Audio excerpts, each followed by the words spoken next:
Beginning with Sophia is relatively easy. In fact, if you've already figured out how to make flip video lessons and get them on YouTube and all of that, you know what you're doing. This is simple. When you come to sophia.org, this is the front screen you're going to get. I'm going to hide it because I know what I'm doing, but it will give you the options to create groups, create playlists, create tutorials. Get that out of the way. So if I were to show you real quick what it looks like when you're finished, and I am still fairly an amateur at this.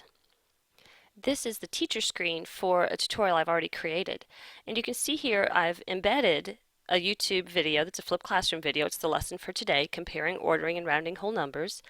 I've got a quiz here. It's only 4 questions because, again, we don't flip classroom lessons for mastery. It's so they'll be ready to do the doing tomorrow.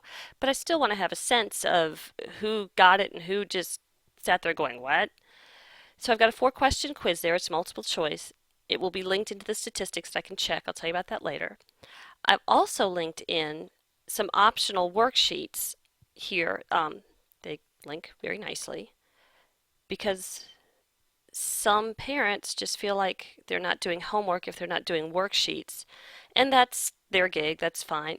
I leave them optional. You don't have to, of course, but some kids like doing worksheets, some parents demand worksheets, so there you go.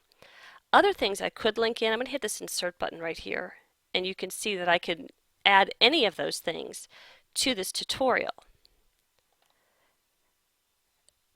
Right here, they can ask a question about the tutorial, which means they can talk directly to me, or they can actually talk to one another, which is why we have this feature. So back here at my home page, we're looking at groups. Groups are what keep random people from randomly showing up, randomly looking at your tutorials, and screwing up your data. On top of that, the kids can talk to me. I don't want strange people showing up for that. More importantly, like I said, the kids can talk to each other, and we certainly don't want strangers showing up for something like that. So the groups keeps everything secure. The kids don't see anything you don't put out there for them, and nobody outside of the system can get into them. As long as we're here, take a look at pathways. They're pretty cool. You can get yourself certified as a flipped classroom teacher or a iPad certified teacher, sorta kinda, but it's all free and pretty easy. Playlists allow me to organize my tutorials into an order. I can actually enforce an order, so you have to watch this one first, this one second, and I don't necessarily have to do that. Tutorials are, of course, my tutorials, but there's also quite a few of them that we could watch that other people have done or things to help us do better with Sophia. I can follow people.